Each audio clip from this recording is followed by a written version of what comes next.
Hello, my friends, hello, and welcome once again to stately Vaughan Manor, where it's time for Roger and myself to talk about all the stuff I read during the past week. It is my weekend reading report.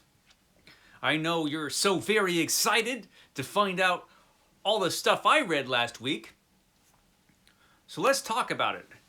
I didn't read as much as I would have liked to, a recurring theme on the weekend reading report. But I did read some interesting stuff. I'll start with probably the most fun thing that I read this past. Actually, everything I read this past week has been pretty fun, but this is the most fun thing that I read this past week. And that is from March 1951 for the Astounding science fiction project I'm doing. This is the March 1951 issue of Astounding Science Fiction. Look at that great cover. So every month I'm reading an issue of Astounding from 1951, and this was the March issue. Let's see what was in this issue. It was good. This was a good one. So March 1951. Here is the title page there. Novelettes, Space Fear. That was the titles. Yeah, that was got the cover story. Space Fear did. Now, Space Fear was written by James H. Schmitz. And the other novelette, there's two other novelettes. Philosophical Core by E.B. Cole and Casting Office by Henderson Stark. Space Fear was the most fun. But then there are short stories in here. We have Of the People by Morton Klass, Experimentum Crucis by Andrew McDuff, High Threshold by Alan E. Norse, Prospected Species by H.B. Fife, and this one was cool, The Man from Outside by Jack Williamson. That's not the last we'll see of Jack Williamson in this week's reading report. So, yeah. And then we had an article, Notes on Nuclear Radiation, a big concern in 1951. And then we had the basic readers departments. It was an excellent issue. And as usual, it had some really cool artwork in it that probably has not been reprinted anywhere since 1951. See if I can get some more. That's Of the People there. Yeah. These old issues, one of the cool things about them is reading them reading these stories in the original formats with the original artwork. It's all very cool. It's always a lot of fun.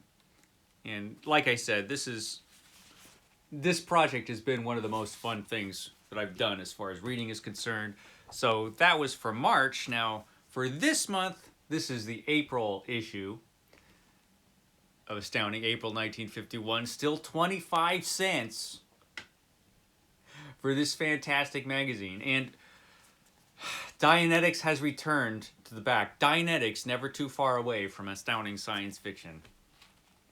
So yeah, that's going to be for this month. That was fun. The other fun thing I read was, I talked about this last week too, was I finished off the Silver Age World's Finest for my Superman project. The project where I'm reading Superman comics every single day of my life for as long as I can. So far, no problem. Every day I've read Superman, and I did finish up the Silver Age World's Finest Batman and Superman stories where they team up and have adventures together from the 50s, and it's great. I'm going to be doing an epic comic book Wednesday on this, and it's just great. The artwork is fantastic. The stories are a lot of fun. I love this. I love this Silver Age stuff. So this was great. World's Finest. This was super cool. So I finished that up, and I moved back actually to the John Byrne era of Superman. For this is volume 2 of The Man of Steel in hardcover, these nice deluxe hardcover editions. And look, Crypto makes an appearance. Good old Crypto. The best character from the Superman comics was Crypto, the super dog. So yeah, The Man of Steel. This is what I'm reading right now for that. I finished one book for my 500 book challenge. And that would be this one. This is Echoes of Valor number 3. This was edited by Carl Edward Wagner. The Echoes of Valor series, there were 3 of them, I believe. And I've looked, and it looks like I only have this one out of the 3. I had them all at one time. I don't know what happened, but I read this one. And the Echoes of Valor series, edited by Carl Edward Wagner, the great horror and fantasy writer, Carl Edward Wagner. He did 3 of them, and each one of them has stories from the pulps from the 1920s and the 1930s. I think everything in here is from the 1930s. Just really great pulp horror and fantasy stories. And this one is dynamite. This one is just... This was a great read. So let's go through the contents. And because this series had some stuff that you just don't see. You didn't see anywhere else. You could probably get a lot of this stuff as ebooks now. But at the time when this came out what, in 91? Yeah, this one was published in 91. So the late 80s and into 91, this series came out. And at the time, you couldn't find any of this stuff anywhere. And I did read this before in the early 90s, but it was fun to revisit it. So the first story in here is from the great Robert E. Howard, which was The Shadow of the Vulture, which is the first and only Red Sonja story. The character of Red Sonja was transformed into Red Sonja by Roy Thomas for the comic books. Red Sonja with the J, the swordswoman with the scale male bikini.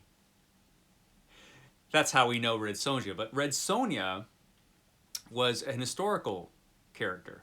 And this story, I highly recommend. The Shadow of the Vulture. Fantastic story.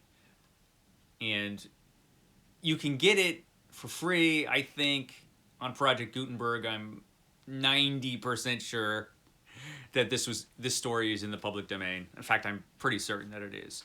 So The Shadow of the Vulture, if you can ever find that story and read that story, it's in the volume, the Del Rey volume Swordwoman, I think. Was it Swordwoman? I think so. But yeah, definitely hunt down that story because it's fantastic. Just a great story. Then has all these different authors in it with a selection of stories from each. The second author is Henry Kuttner with 2 sword and sorcery stories that Henry Kuttner wrote. Cursed Be the City, which is really good, actually, and The Citadel of Darkness, which is not as good as Cursed Be the City, but still entertaining. His sword and sorcery stuff was not nearly as good as Robert E. Howard's, but still fun. It's still fun. Then we get to Manly Wade Wellman. Great pulp writer, Manly Wade Wellman. He wrote a story about Hawk, his sort of caveman hero Hawk, in Hawk Goes to Atlantis. It should be titled Hawk Destroys Atlantis because, you know, Atlantis apparently wouldn't have been destroyed unless Hawk showed up. Thanks, Hawk. Thanks for the visit. So, yeah, Hawk goes and destroys Atlantis. But then we get to Jack Williamson with Wolves of Darkness. Jack Williamson, the author of one of the weirdest werewolf novels ever, and Darker Than You Think. Darker Than You Think. I think I did a video on that a while ago. I'm pretty sure. But Darker Than You Think is just a weird fantasy horror novel, which is kind of unlike anything else you'll find. It's really interesting. But this story, Wolves of Darkness, wow. So much more frightening than Darker Than You Think. I think it's better, actually. The plot, I mean, it has a super pulpy plot about beings from another dimension that arrive and can take over the bodies of human beings and animals, even dead bodies. And it's so good. Wolves Against Darkness. It's really, really unsettling, very pulpy, written in a very pulpy style, but genuinely scary at times. Just a great story. And like the other stories in this volume, I think Wolves of Darkness is available in the public domain as well. And definitely you should check that out. If you've got an e-reader or something, you can get it easy, I'm pretty sure. Otherwise, it's in here. Wolves Against Darkness, man, that one was good. That could be next to the Robert E. Howard story. That's probably the best one in this book. Except this also has stories from Nixon Dallas, who is a writer who wrote for Weird Tales, and we know very little about him. Everything that we do know about him you could find in this book. There is an essay in here titled Nixon Dallas, Mysterious Master of Fantasy by Sam Moskowitz. And it's interesting because this guy wrote very strange stories, very weird stories for Weird Tales, appropriately enough. They're very dreamlike, and the plots tend to be pretty ridiculous, but the way he wrote them, they were really compelling and very popular, apparently, in Weird Tales. So this guy was dirt poor, apparently. Lived in a small house with no electricity, no running water. Lived with his wife and daughter. His daughter eventually grew up and became a nun. And we never really have learned much about this guy. Like I said, everything that we know is pretty much in that one essay. It's very possible that he wrote a lot of stories we don't know about under pseudonyms. The stories he wrote under his own name, I think there are only 9 of them, 8 or 9 stories, and they are all available now. You can get a book of his short stories now. They're all, because they're all in the public domain, the ones that we can identify as his, and it would be a worthwhile purchase. I can't buy books right now because of my 500 book challenge, but if I could, I would get that book. The Stories of Nixon Dallas. And this has 3 stories by him, including The Sea Witch.